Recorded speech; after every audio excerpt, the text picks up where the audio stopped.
sayyidina Muhammad wa ala alihi wa sahbihi ajmain wa man tabi'ahum bi ihsanin ila yaumiddin. Rabbi israh li sadri wa yassir li amri wahlul 'uqdatam min lisani yafqahu qawli amma ba'd. Alhamdulillah hadirat yang dirahmati Allah Subhanahu wa taala.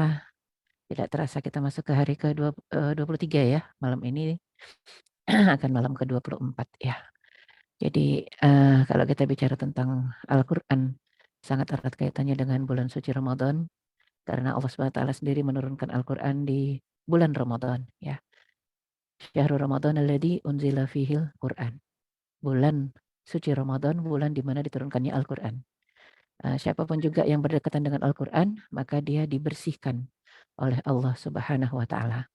Ramadan tadinya bukan bulan suci, tapi ketika Allah berkenan menurunkan Al-Qur'an di bulan Ramadan, maka berubahlah Ramadan menjadi bulan suci. Mekah tadinya bukan tanah suci, tapi ketika Allah Subhanahu wa taala menurunkan Al-Qur'an di Mekah, di Jabal Nur, di Gua Hira, maka berubahlah Mekah menjadi tanah suci, ya. Rasulullah Shallallahu alaihi wasallam tadinya hanya seorang manusia yang bukan rasul, ya, tapi karena Allah pilih, ya, Allah pilih makanya Allah ketika disebutkan Allah pilih maka istofa, namanya jadi Mustafa gitu ya. Sekali lagi saya cek sound dulu, suara saya terdengar nggak? Terdengar jelas nggak? Jelas Ustazah. Jelas ya? Alhamdulillah. Alhamdulillah jelas ya. Ya. Jadi kalau kita mengatakan Rasulullah Shallallahu Alaihi Wasallam Mustafa ya, itu yang dipilih ya. Kenapa Rasul dipilih? Itu dia tadi karena memang Allah berkenan menurunkan Al-Quran kepada seorang yang bernama Muhammad ya Shallallahu Alaihi Wasallam, maka dia adalah orang pilihan ya. Nah kita yang bukan siapa-siapa ketika kita berdekatan dengan Al-Quran, insya Allah kita akan menjadi orang pilihan. Dan hakul Quran ya alaina, ada hak Al-Quran terhadap kita. Nggak cuma sekedar dibaca, tidak. Ya kalau ada yang mengatakan hak Quran untuk dibaca, ya hak pertama untuk dibaca. Tapi kemudian adalah untuk difahami isinya. Karena tujuan membaca adalah tujuan untuk mengamalkan. Tapi seseorang yang mau mengamalkan isi Al-Quran, dia harus paham dulu. Kalau nggak paham apa yang dikerjakan nanti yang diperintah ditinggalkan, yang dilarang malah dilanggar. Itu yang terjadi ketika kita tidak memahami isi Al-Quran. Oleh karena itu hak Al-Quran kepada kita ya, hak Al-Quran ke atas kita adalah pertama kita baca. Bacanya saja harus bertajwid. Warattilil Qur'ana tartila. Ya, perintahnya adalah baca Al-Quran dengan tartil. Ketika bicara tartil berarti makhrajnya harus tepat, spellingnya ya harus tepat, dan juga panjang pendeknya, tajwidnya harus tepat. Al-Quran ini bahasa Arab yang sangat unik ya, sehingga beda harokah dia akan berbeda arti ya. Cara yang paling simpel sebenarnya ya kalau kita memanggil seseorang yang namanya Jamaluddin, ya Jamal, Jamal ya, keindahan agama Jamaluddin. Jamal itu indah, ganteng. Tapi coba kalau kita panggil jangan Jamal, tapi kita manggilnya Jamal, Jamal, Jamal. Ya, meme-nya nggak panjang. Itu jadi kayak kita manggil orang camel, camel, camel. Onta, bukannya orang. Jadi bukan ganteng tapi onta gitu ya. Masalahnya kita karena nggak ngerti bahasa Arab dipanggil onta, nengok juga ya. Ya, padahal aslinya adalah Jamal ya. Ada penekanan di sana ya. Jadi bahasa Arab ini bahasa yang unik, beda harokah, beda arti. Nah, oleh karena itu kalau kita mengatakan Al-Quran solusi kesehatan mental, iya jelas.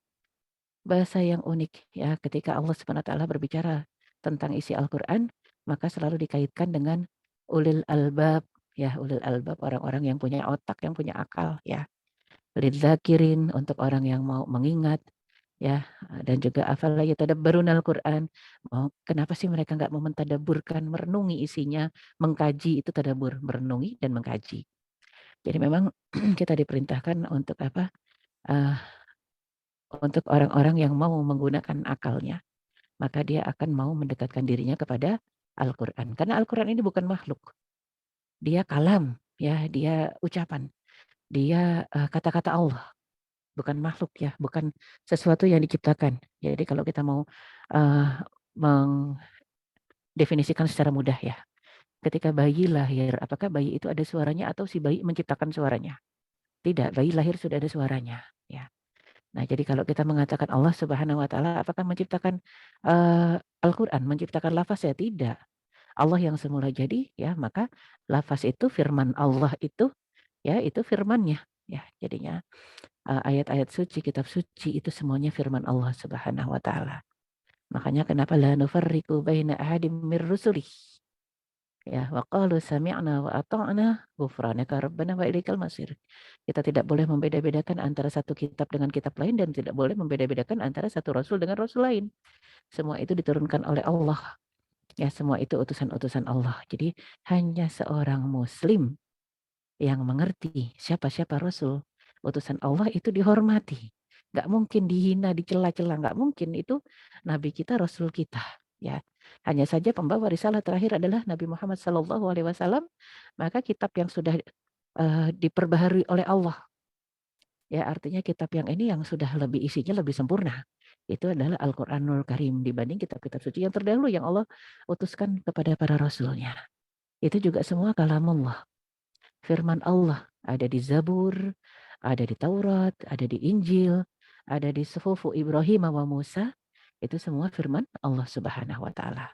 Tapi tentunya yang paling akhir itulah yang paling sempurna karena sudah ya mengalami beberapa ya revisi. Siapa yang merevisi? Nggak boleh kita. Yang merevisi Allah juga. Jadi jangan ada yang mengatakan kalau gitu Allah sudah membuat satu hukum dirubah. Dirubah bukan karena Allah nggak yakin, tapi karena Allah lihat umat yang ada sekarang lemah.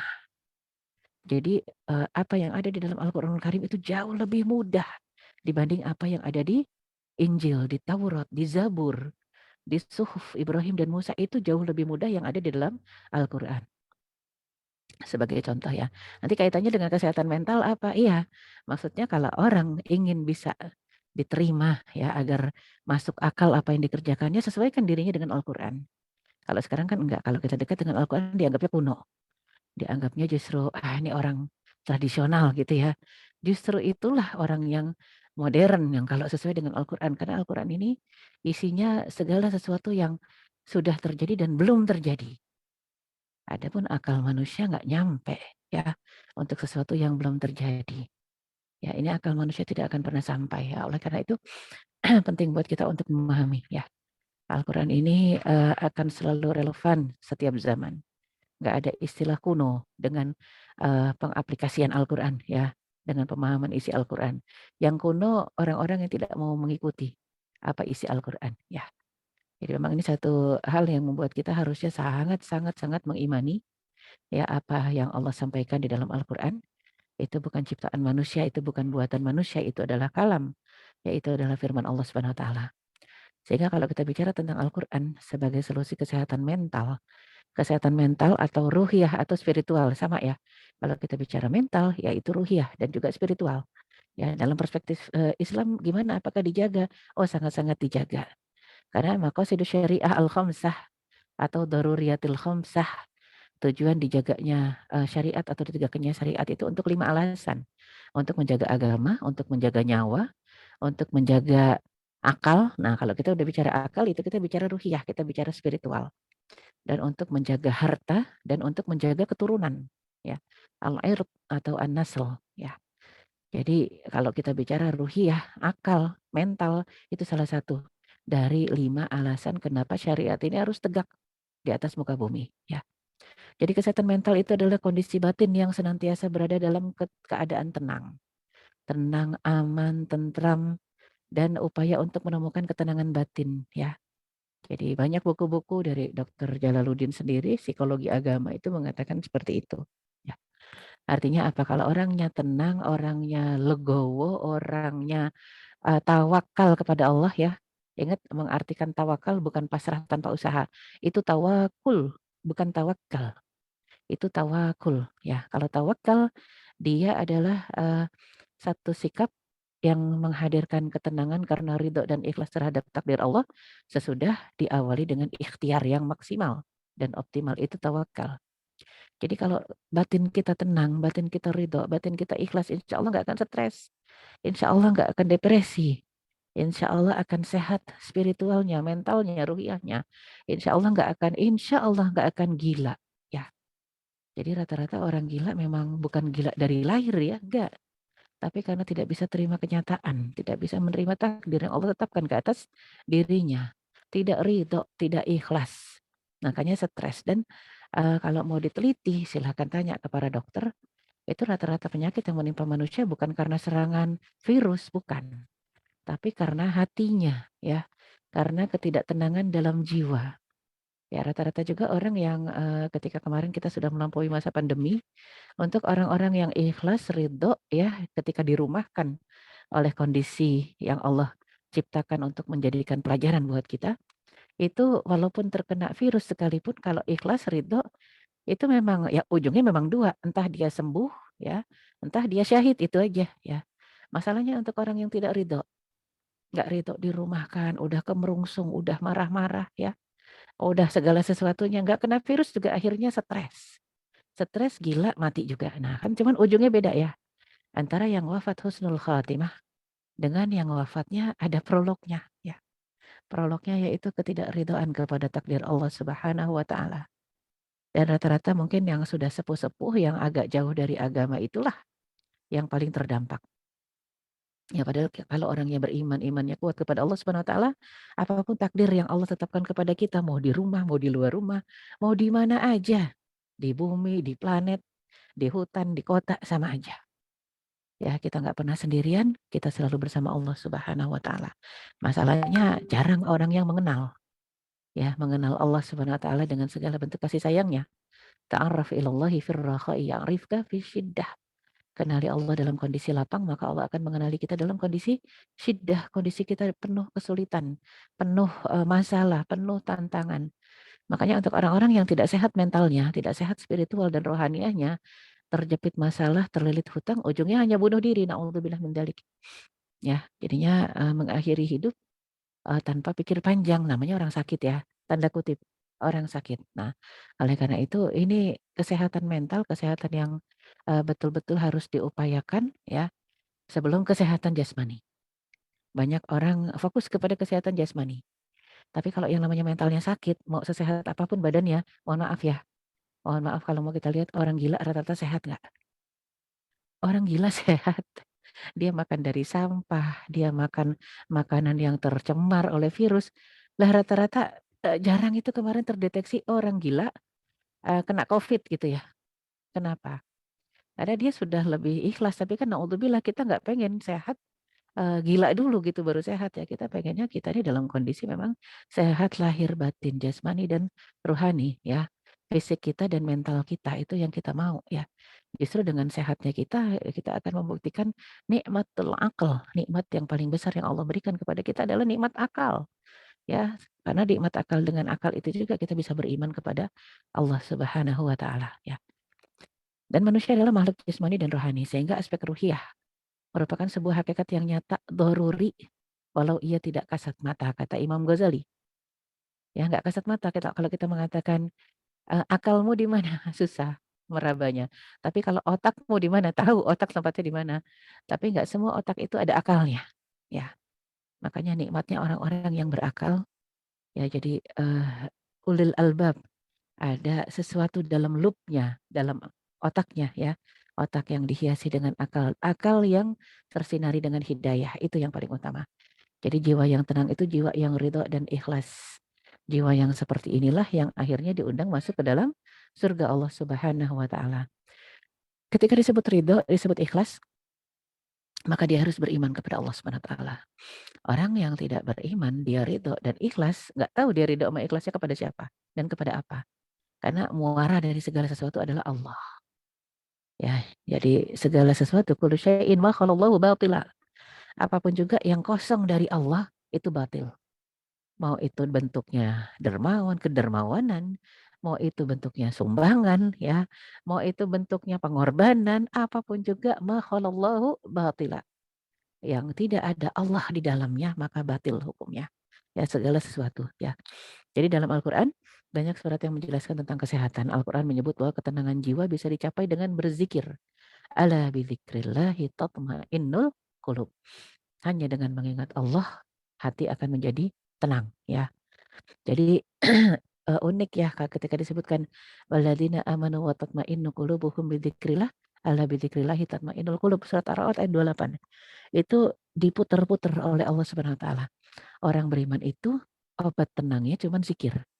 Dan orang yang zikir mengingat Allah akan mendapatkan ketenangan. Itu kan kayak satu, kalimat yang diputar ya, "Wahai orang beriman, mau tenang ya zikir. Wahai orang-orang yang berzikir, insya Allah kamu dapat ketenangan." Nah, jadi kan muter-muter, artinya apa? Orang beriman berzikir, kalau udah zikir dia tenang, ya. Orang beriman berzikir untuk mendapatkan ketenangan, dan kalau udah berzikir insya Allah dia dapat ketenangan. Betapa banyak orang-orang yang berzikir tapi nggak tenang, kenapa? Ya, karena memang ternyata zikirnya hanya lisanan. Ya, jadi zikir yang hanya keluar dari lisan tapi tidak diikuti dengan pemahaman, tidak mengikutkan hati, tidak menyertakan pikiran, tidak menyertakan akalnya, tidak menyertakan otaknya, ya. Zikirnya cuma lisan aja nggak akan mendatangkan ketenangan, ya. Makanya kenapa ini segala sesuatu yang tidak bisa dilacak dengan kasat mata memang. Akan tetapi, dia bersumber dari ketakwaan. Takwa itu apa? Makanya membangkitkan kesehatan mental itu sejak kecil, sejak dini harus dibangun unsur ketakwaannya. Takwa itu taat, takwa itu takut, ya. Taatnya sama siapa? Taatnya sama Allah. Takutnya sama siapa? Takutnya sama Allah. Coba lihat orang yang takut sama Allah melahirkan ketaatan, melahirkan pribadi yang segala sesuatunya itu terjaga dari kemaksiatan. Tapi coba orang yang takut sama manusia, melahirkan makhluk-makhluk yang stres, yang hanya kalau ada CCTV dia akan benar kerjanya, nggak ada CCTV ya nggak benar. Tapi kalau ketakutan kita kepada Allah Subhanahu wa taala, tanpa ada bentuk CCTV yang fisiknya kelihatan, kita akan merasakan pemantauan Allah, merasakan CCTV Allah nggak pernah rusak walaupun nggak kasat mata. Ya, CCTV Allah akan terus memantau. Makanya bisa kita lihat orang-orang yang tingkat stresnya tinggi karena takut sama makhluk, itu gampang sakit. Ya, tapi kalau orang-orang yang takutnya hanya kepada Allah, hidupnya enjoy, tenang ya. Jadi, kayak anjing berlalu, anjing menggonggong kafilah berlalu gitu ya. Anjing menggonggong kafilah berlalu. Mau orang berisik kayak apa, karena dia kedekatannya dengan Allah intens ya, maka dia akan tenang dalam kehidupannya ya. Jadi ketakwaan dan akhlak yang lahir dari ketakwaan ini merupakan salah satu metode efektif untuk mencegah rasa takut dan rasa rasa sedih. Ya tadi surat Ar-Ra'd ayat 28 mengatakan walladzina amanu wa tatma'innu qulubuhum bidzikrillah, ala bidzikrillahi tatma'innul qulub. Dan orang-orang yang beriman itu tahu kunci, tahu obat ya, obat, hati galau gitu ya. Obat galaunya hanya dengan zikir. Dan kalau udah zikir dia jadi tenang. Ya seperti itu. Ada juga banyak sekali yang konseling, "Ustazah, saya udah zikir tapi nggak tenang." Itu yang salah bukan zikirnya, hatimu yang salah, ya.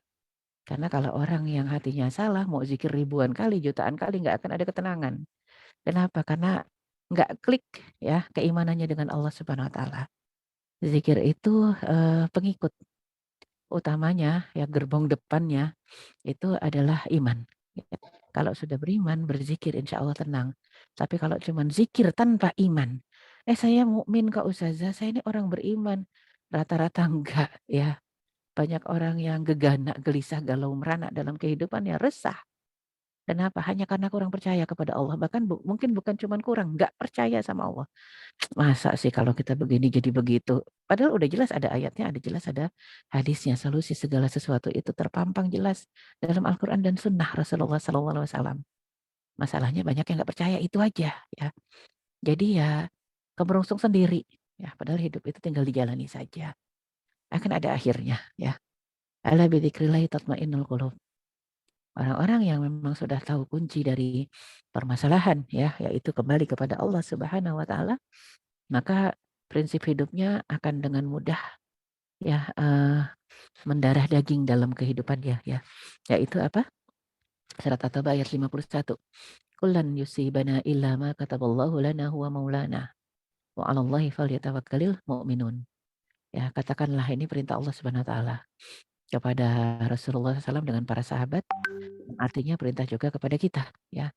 Ucapkan kalau kita sudah ada keresahan hati, kegundahan, maka ucapkan lan yusibana illa ma kataballahu lana.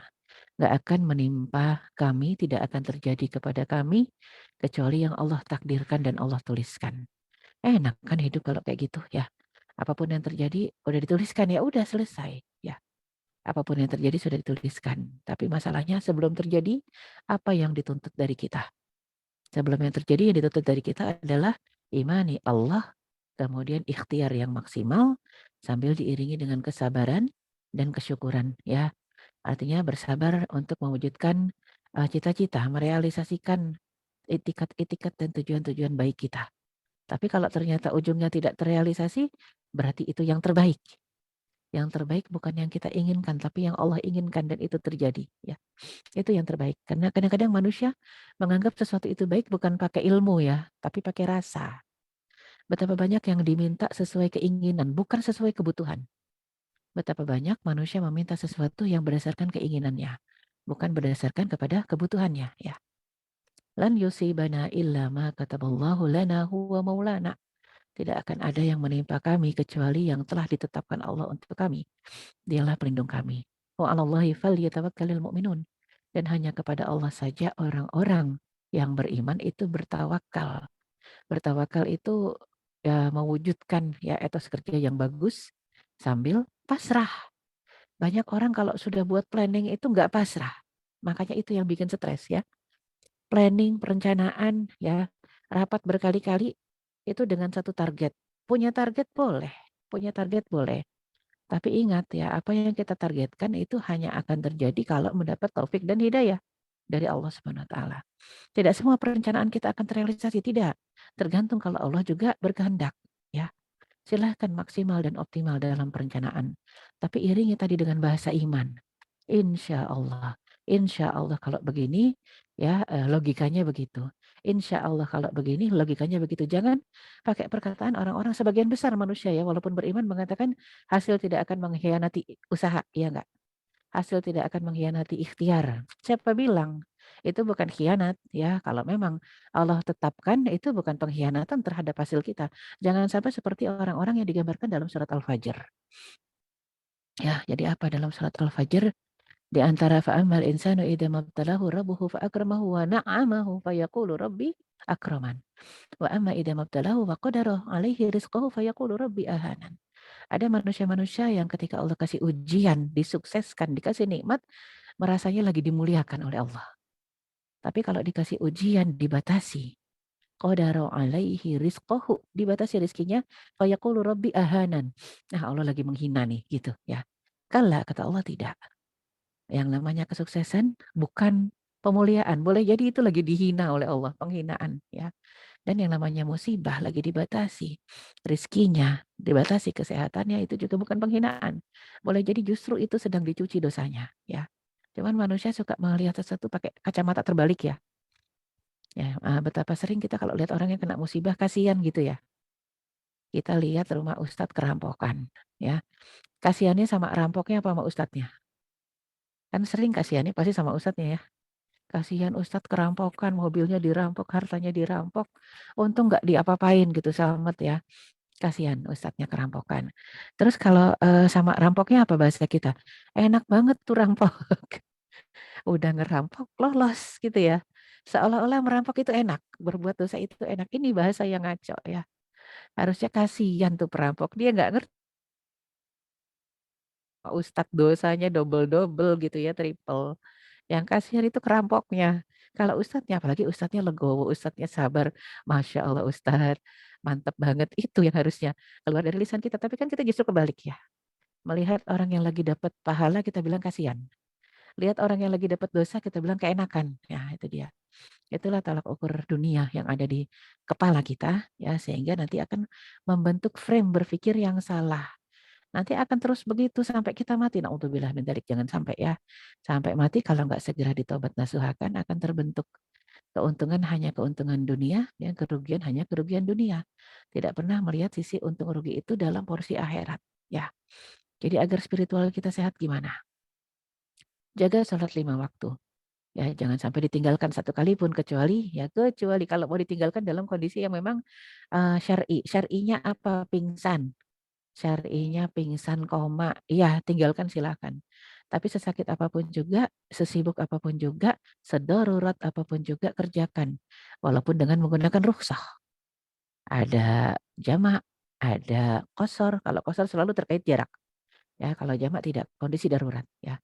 Jadi ada jamak, ada qasar itu bentuk keringanan, tapi tidak boleh ditinggalkan. Ditinggalkan hanya dalam kondisi hilang kesadaran ya atau mati. Nah, itu beda namanya. Ya karena kalau mati itu nggak ada kewajiban sholat, yang ada disolatin gitu ya. Nah jadi itu pilihan hidup buat kita, seorang muslim ya. Menjaga sholat 5 waktu, banyak berzikir, menjaga rutinitas berdoa, senantiasa bersyukur, tawakal dalam setiap usaha ya, ridho dan ikhlas pada ketetapan Allah Subhanahu wa taala ya. Jadi agar spiritual kita sehat terus, agar mental kita sehat terus. Makanya wajar banyak orang yang stres, depresi karena tidak menjaga sholat, nggak zikir ya. Ada yang juga tidak menjaga rutinitas berdoa, ya nggak juga bersyukur, menggerutu saja, hilang kesyukuran. Itu juga ujungnya stres ya. Kemudian tidak bertawakal pada setiap usaha, dalam setiap usaha. Kemudian juga tidak ridho dan tidak ikhlas pada ketetapan Allah. Itu susah untuk mendapatkan hasil yang positif ya dari spiritualnya. Artinya jadi orang yang optimis, gak bisa kalau dia gak ridho dan ikhlas. Karena orang yang ridho dan ikhlas itu orang yang optimis. Begitu pula sebaliknya, kalau pengen optimis harus ridho dan ikhlas ya pada setiap ketetapan Allah Subhanahu wa taala. Oleh karena itu Allah Subhanahu wa taala sendiri pernah mengatakan dalam sebuah hadis qudsi, "Man lam yardha ya, man lam yardha an qada'i wa lam yasbir an bala'i." Barang siapa yang tidak ridho terhadap ketetapan-ketetapanku, qada dan qadarku, dan tidak bersabar terhadap balak-balak yang aku timpakan, falyakhruj min fada'i, silakan keluar dari gugusan tata suryaku, planetku. Walyaltamis robban siwa'i, silakan cari Tuhan selain aku. Waduh, bacanya aja itu hadis qudsi bikin gemeretek gitu ya, deg-degan hati. Untuk yang beriman tentunya. Kalau yang beriman, waduh, gak ada pilihan hidup ini selain ridho, ikhlas, sabar. Kalau nggak mau ridho, nggak mau ikhlas, terima takdir ketetapan Allah, nggak mau sabar terhadap ujiannya, keluar dari planet Allah, cari Tuhan selain Allah. Nah, apa mungkin? Kan nggak mungkin ya. Keluar dari planet mau tinggal di mana? Di bulan, di Mars. Ya nggak ada, ya nggak ada kehidupan. Kalaupun di sana Allah takdirkan nantinya akan ada kehidupan, tetap butuh keridhaan dan kesabaran kepada Allah Subhanahu Wa Taala. Dari sinilah keluar konsep tawazun, keseimbangan.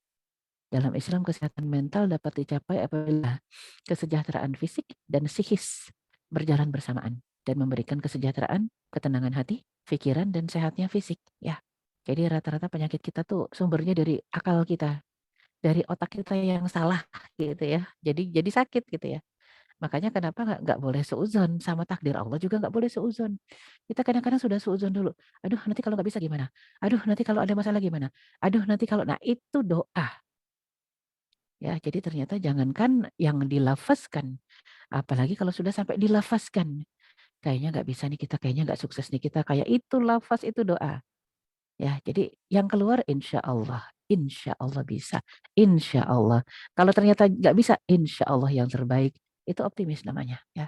Tapi kalau sudah, aduh gimana, ada kemerungsung sendiri semua, jadi vibrasinya vibrasi negatif. Makanya nggak boleh ya. Uh, Seuzon sama Allah, jelas itu dosa. Apalagi kalau sampai keluar dari lisan kita, mengenyampingkan peran Allah dalam kehidupan kita. Kayaknya nggak selamat nih orang, kayaknya nggak selamat lah. Memang selamat nggak selamat, itu keputusan siapa? Keputusan dokter? Oh bukan, mohon maaf. Keputusan Allah Subhanahu wa Ta'ala. Aduh, kayaknya operasinya gagal nih. Habis sakitnya udah parah banget. Habis kondisinya udah parah.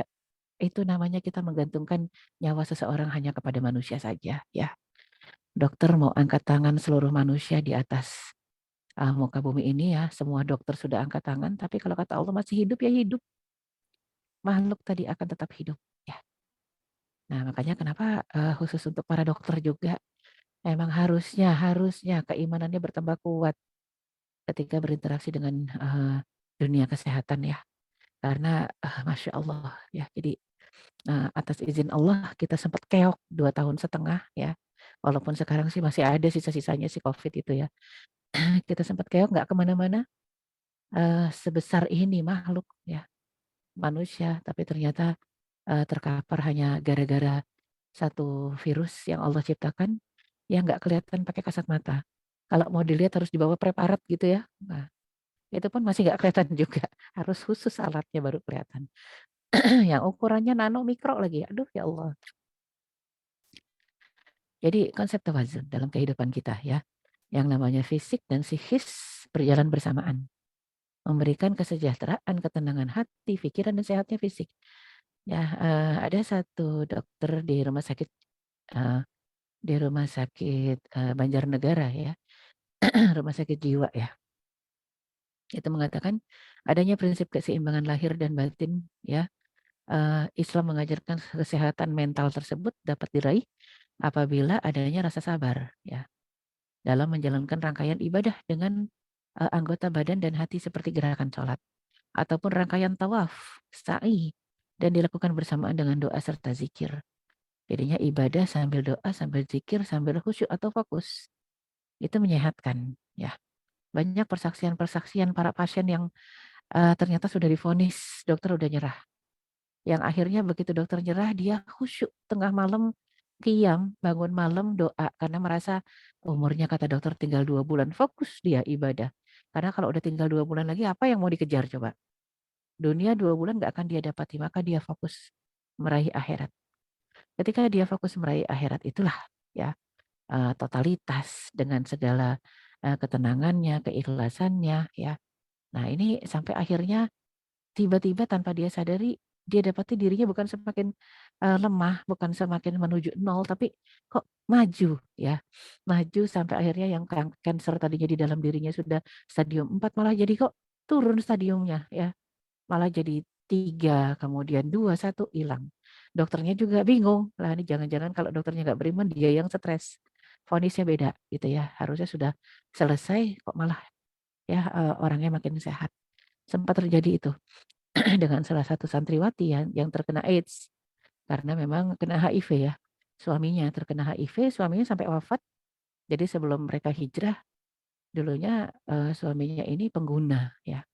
Ya jadi jarum-jarum suntik itu sering dia, eee, tusukkan ke dalam dirinya. Tapi kemudian hijrah.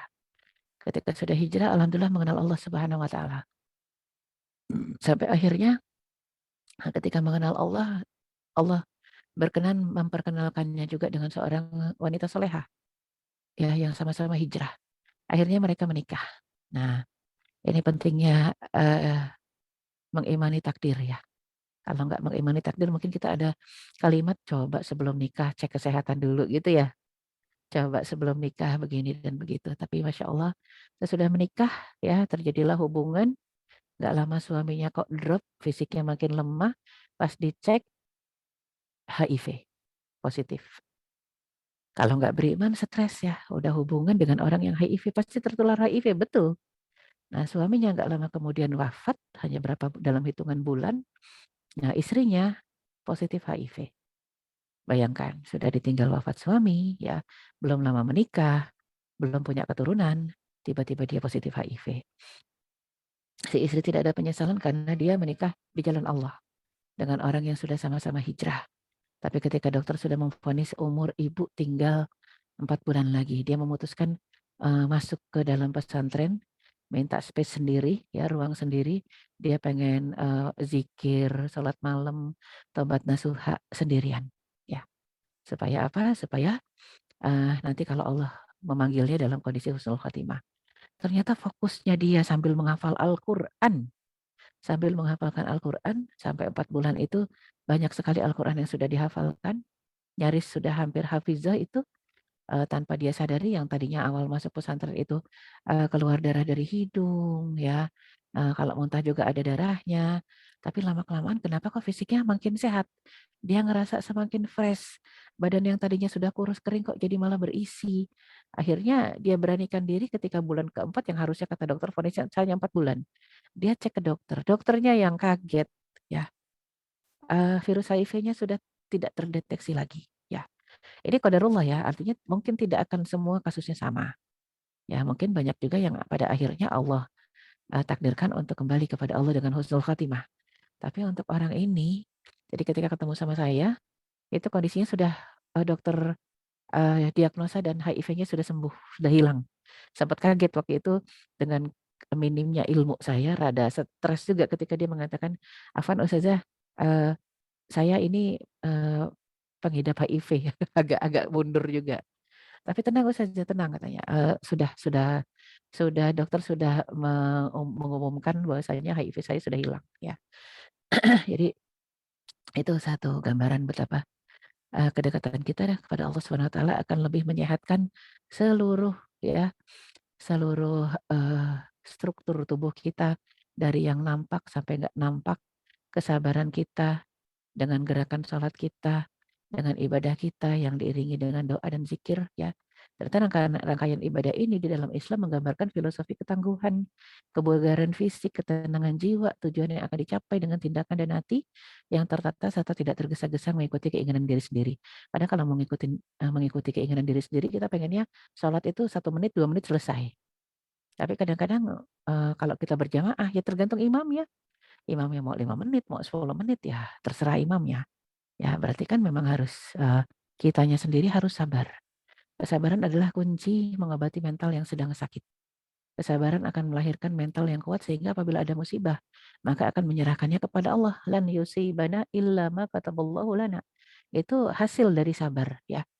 Jadi memang kekuatan mental kita ketika ada musibah, sampai kita menyerahkan masalahnya kepada Allah dengan berserah diri sambil mengucapkan kalimatul istirja, innalillahi wa inna ilaihi rajiun.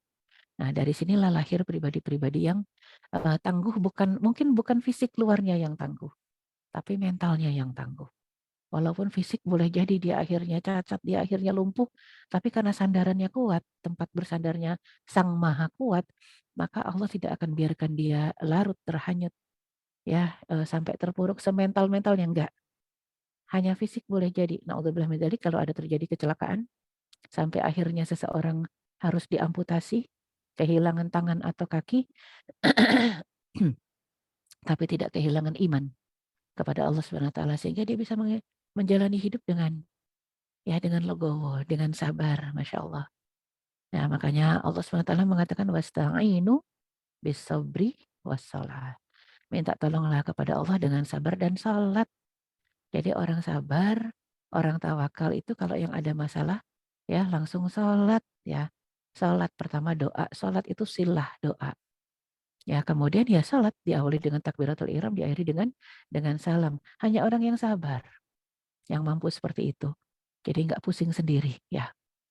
Karena iman itu fluktuatif sifatnya, dengan iman yang lemah kita mudah jatuh dalam maksiat, depresi, stres, bahkan gila, naudzubillah min dzalik. Musibah ya atau bahkan wabah kemarin ya datang dalam dua wajah. Ada rahmat dari Allah untuk orang yang sabar, dapat pahala, bahkan kalau wafatnya bukan cuma sekedar husnul khotimah ya, menjadi syahid, syuhada Covid julukannya ya. Tapi juga bisa bisa berarti adab buat orang yang tidak sabar, adab buat orang yang tidak beriman ya. Wafatnya tidak dapat ya gelar syahid dari sisi Allah Subhanahu wa taala ya. Jadi untuk orang yang memang menggerutu, untuk orang yang nggak pernah puas. Karena dulu ketika kita lihat orang-orang yang tengah Covid di karantina di Wisma Atlet, itu ada yang ujung hidupnya berakhir bukan karena Covid-nya, tapi karena loncat dari lantai 10, dari lantai 8, nggak sabar. Bukan syahid malah sangit gitu ya. Nah, jadinya ini yang sangat disesalkan. Tanpa adanya iman nggak akan sabar kita di karantina sekalipun. Dengan iman yang kuat kita sanggup istiqomah, tidak putus asa, tetap optimis, husnudzon kepada Allah. Iman yang kuat membawa kita pada optimisme dan tidak mudah putus asa dari rahmat Allah. Makanya kita lihat surat Yusuf ayat ke-87. Ternyata ayahanda dari Nabi Yusuf alaihissalam mengatakan kepada keluarga, kepada anak-anaknya, abang-abangnya Yusuf alaihissalam ya. Jadinya fatahassasu bi Yusuf ya wa akhihi. Coba tolong cari Yusuf dengan Bunyamin, saudaranya ya. Dan la tayasu mir rauhillah, jangan putus asa dari rahmat Allah. Innahu la yayasu mir rauhillah ilal qaumul fasikin. Ya, jadinya orang-orang yang putus asa dari rahmat Allah hanya orang-orang fasik ya. Jadi harus optimis, sabar, syukur merupakan keharusan, bukan pilihan. Ya, kalau mau sabar ya sabar gitu. Enggak, harus sabar dan harus bersyukur. Karena mukmin yang kuat lebih Allah cintai dibanding mukmin yang lemah. Apanya yang kuat? Iman yang nomor satu yang kuat ya, bukan cuma fisiknya. Oleh karena itu ridho dengan bala untuk meraih cinta Allah Subhanahu wa taala. Sambil meyakini inna izzamal jaza ma'a izzamil bala.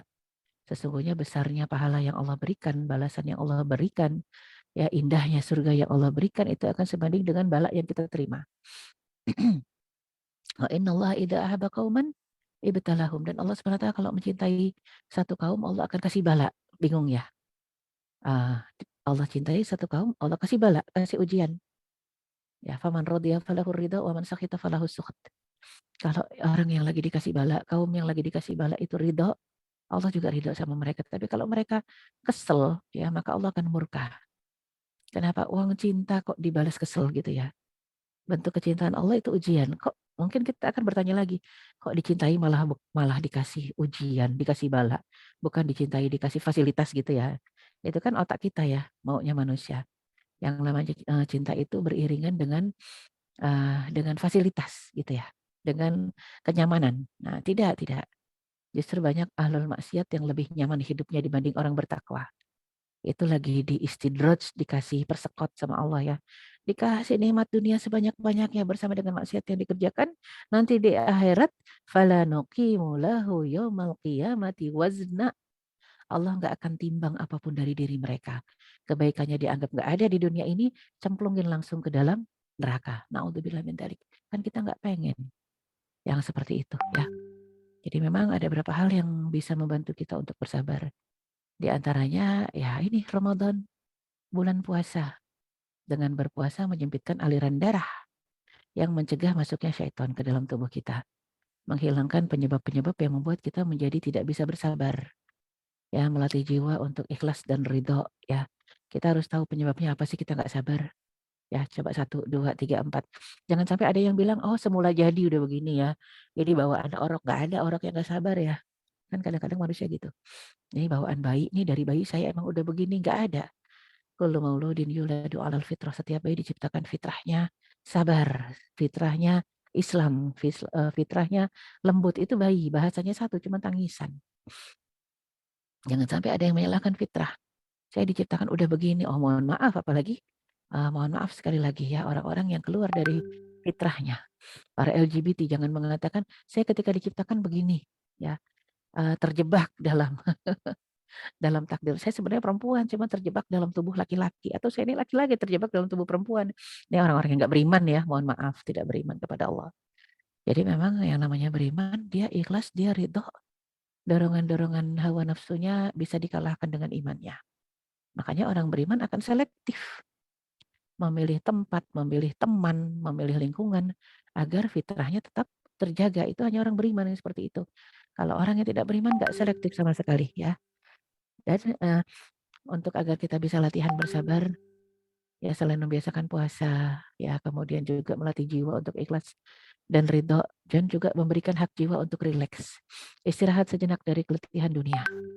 Dengan bermain, menghibur diri, tapi dengan permainan dan hiburan yang memang dibolehkan, yang sunnah, yang mubah, yang tidak melanggar syar'i.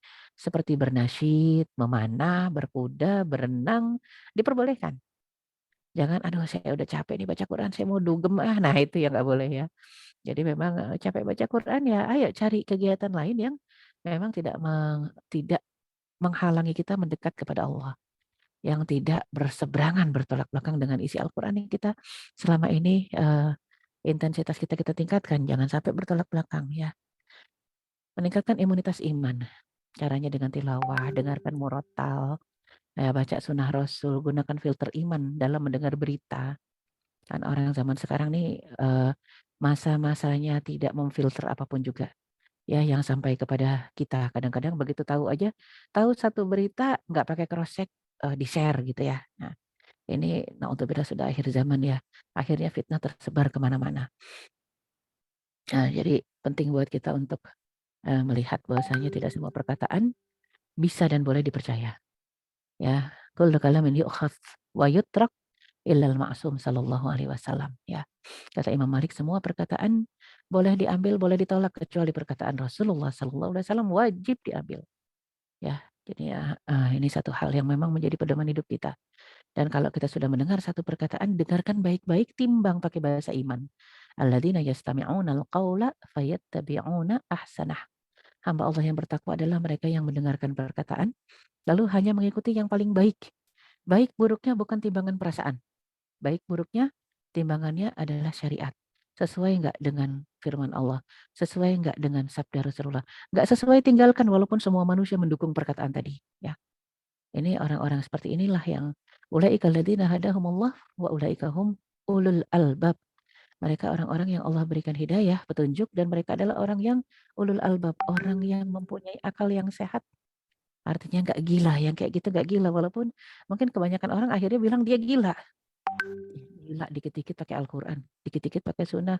Ih gila lah. Yang ini zaman dimana orang yang waras dibilang gila dan orang yang gila dibilang waras. Hati-hati. Dan Islam sebagaimana diajarkan oleh Nabi Muhammad SAW adalah sistem berbasis iman yang praktis dalam menghadapi berbagai hal, termasuk penyakit. Ya, jadi penyakit apa? Mau penyakit jiwa, mau penyakit fisik. Nah, jadinya memang Islam itu preventif maupun kuratif sudah ada semua. Programnya jelas gitu ya. Dan Nabi mendorong orang untuk mencari bantuan medis selain mengandalkan kekuatan doa. Kalau kita mengatakan, ini Islam nih nggak masuk akal, khurafat semua. Masa sakit aja doa? Enggak. Makanya kata Rasul apa? Likul lida indawa fatadawu. Setiap penyakit ada obatnya. Maka berobatlah. Wala tatadawu bil haram. Tapi jangan berobat pakai yang haram. Kalau sekarang kan berobat pakai yang haram. Nyari nafkah katanya yang haram aja susah, apalagi yang halal. Jadi seolah-olah menghitamkan semua kehidupannya dengan prinsip yang dianut yang salah ya. Jadi prinsip salah yang dianutnya itu yang akan membuat semuanya rusak ya.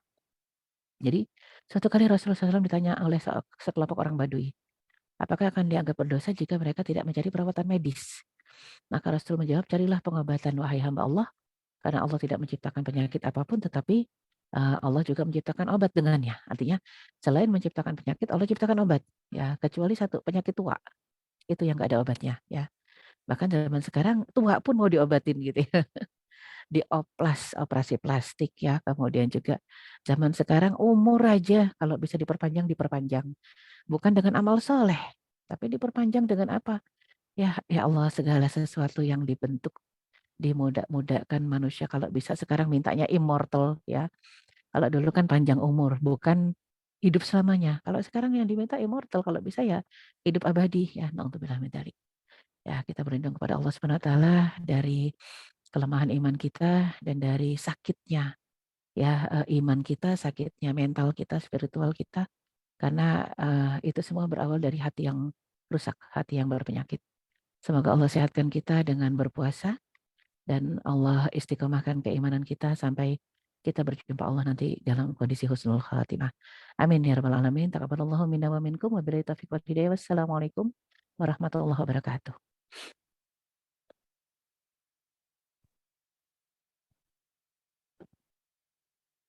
Waalaikumsalam warahmatullahi wabarakatuh. Masya Allah itu semuanya materinya yang disampaikan tuh harus benar-benar kita praktekkan ya Ustazah ya. Jadi kita emang ya kalau tadi mau sehat ada 6 poin-poin yang harus kita jalankan. Insya Allah kita ya jalannya baik gitu ke depannya. Nah, mungkin ini memang waktunya sudah lebih dari jam 1 ya, tapi Ya, kami persilahkan dulu kepada jamaah. Mungkin ada yang ingin bertanya, kami persilahkan dulu.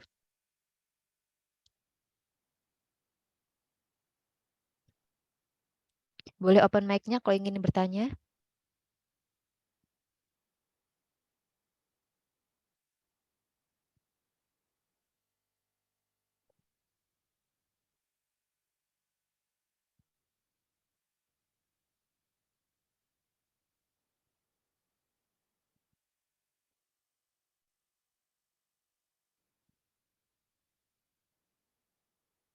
kayaknya nggak ada nih. Oke, Ustazah. Mungkin dari teman-teman panitia ada yang ingin mengajukan pertanyaan dari apa yang tadi telah disampaikan oleh Ustazah Erika.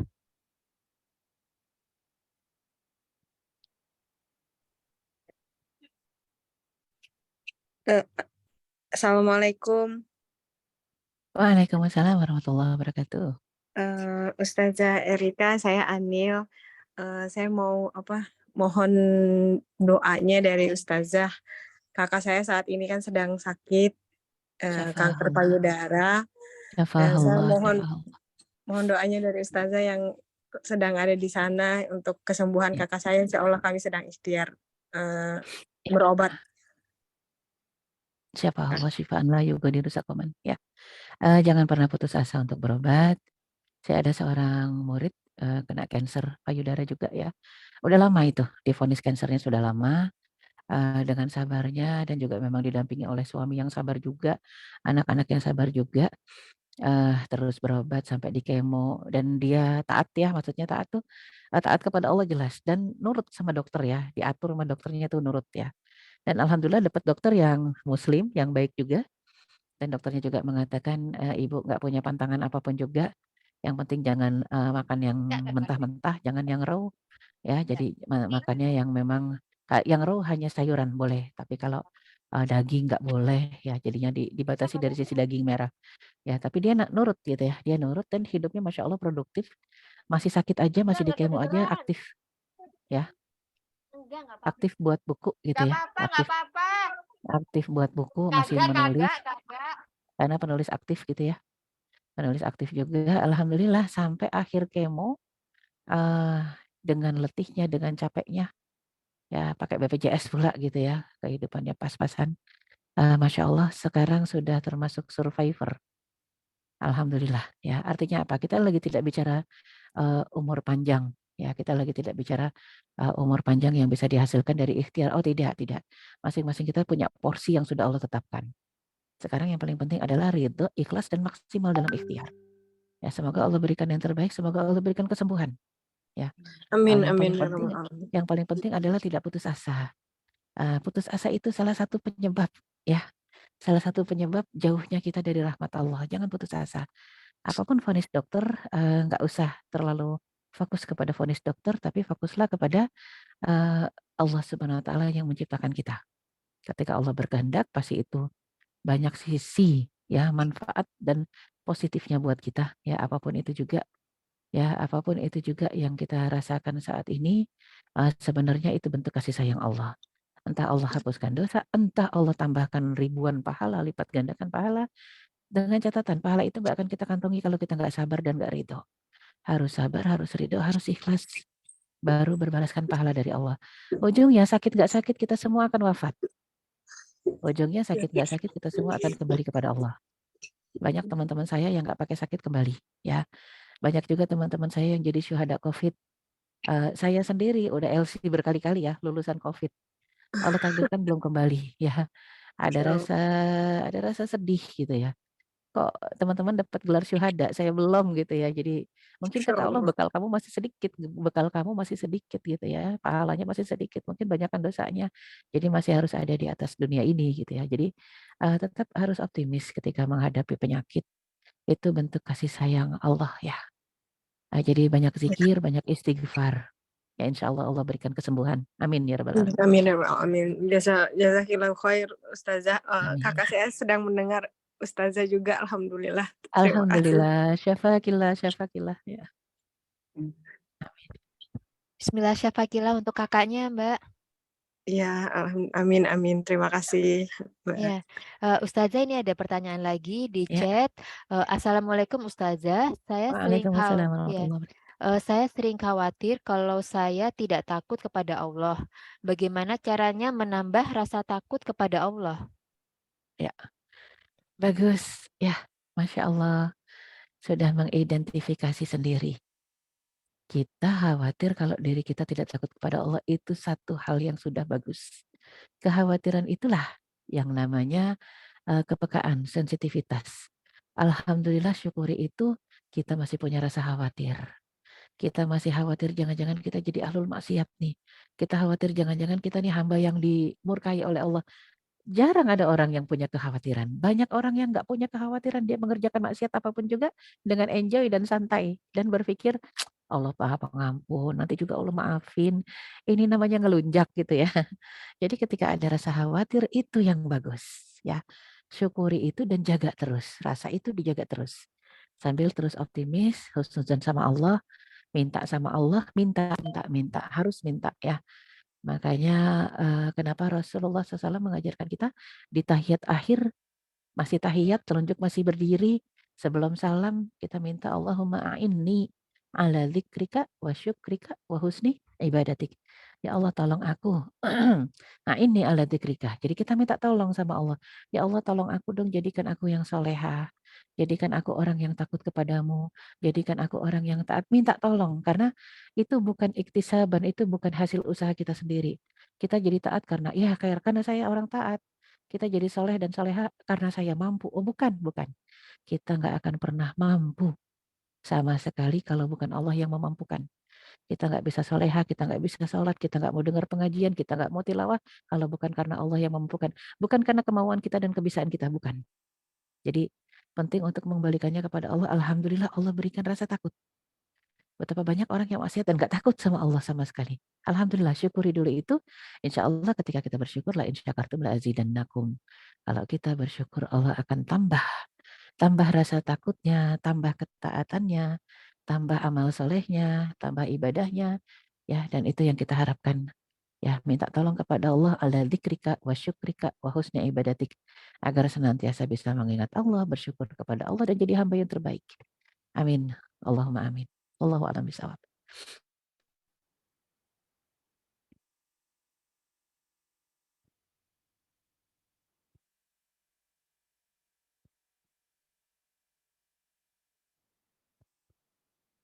Apakah masih ada yang bertanya? Kami persilahkan.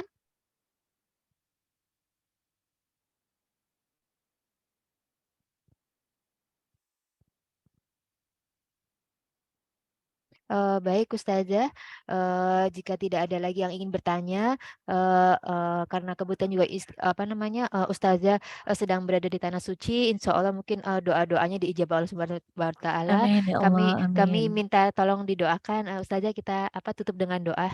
Ya, Kami baik. persilahkan. Sama-sama kita akhiri pertemuan kita dengan doa ya. Kita beristighfar, astaghfirullahalazim, astaghfirullahalazim, astaghfirullahalazim, alladzi la ilaha illa huwal hayyul qayyum, wa atubu ilaik. Allahumma lakal hamdu hatta tarda, wa lakal hamdu idza radit, wa lakal hamdu ba'da ridha, wa lakal hamdu awwalan wa akhira, wa lakal hamdu batinan wa zahira. Allahumma salli wa sallim wa barik ala sayyidina Muhammad wa ala alihi wa sahbihi ajma'in wa man tabi'ahum bi ihsanin ila yaumiddin. Allahumma taqabbal minna innaka antas samiul alim wa tub alaina innaka antat tawwabur rahim. Rabbana zalamna anfusana wa illam taghfir lana wa tarhamna lanakunanna minal khasirin. Rabbana la tuzigh qulubana ba'da idh hadaitana wa hab lana min ladunka rahmah innaka antal wahhab. Allahumma arinal haqqa haqqan warzuqna ittiba'ah wa arinal batila batilan warzuqna ijtinabah. Allahumma ati nufusana taqwaha wa zakkiha anta khairu man zakkaha anta waliyuha wa maulaha. Allahumma inna nas'aluka husnal khatimah wa na'udzu bika min su'il khatimah. Allahumma taqabbal minna siyamana wa salatana wa qiyamana wa ruku'ana wa sujudana wa tilawatana wa tadarru'ana ya arhamar rahimin. Allahumma rizqna lailatul qadri fi Ramadan. Allahumma rizqna lailatul qadri fi Ramadan. Allahumma rizqna lailatul qadri fi Ramadan. Allahumma ja'alna minal utaqa fi hada Ramadan. Rabbana hab lana min azwajina wa dhurriyyatina qurrata a'yun waj'alna lil muttaqina imama. Allahumma ja'alna minal muttaqin. Allahumma ja'alna minal muttaqin. Allahumma ja'alna minal muttaqin. Rabbana atina fid dunya hasanah wa fil akhirati hasanah wa qina adzabannar. Subhana rabbika rabbil izzati amma yasifun wa salamun alal mursalin walhamdulillahi rabbil alamin. Aku qouli hadza wa astaghfirullah li wa lakum. Wassalamualaikum warahmatullahi wabarakatuh. Salam warahmatullahi wabarakatuh. Baiklah Ustazah, terima kasih atas tausiah yang diberikan. Insya Allah mudah-mudahan bermanfaat dan menambah ilmu untuk Amin. kita dan juga bisa kita praktekkan gitu ya. Ini adalah kajian terakhir di bulan Ramadan. Insya Allah kita mungkin seminggu ke depan ya akan menuntaskan gitu ibadah puasa kita. Mudah-mudahan kita diberikan kesempatan sampai akhir Ramadan nanti untuk menyelesaikan Amin. ibadah puasa kita dan termasuk hamba-hambanya yang meraih kemenangan. Terima kasih untuk peserta kajian muslimah pada siang hari ini. Marilah kita tutup kajian kita pada siang hari ini dengan membaca doa kafaratul majelis. Subhanaka Allahumma wa bihamdika asyhadu alla ilaha illa anta astaghfiruka wa atubu ilaik. Terima kasih. Wassalamualaikum warahmatullahi wabarakatuh. Waalaikumsalam warahmatullahi wabarakatuh. Mohon maaf lahir batin.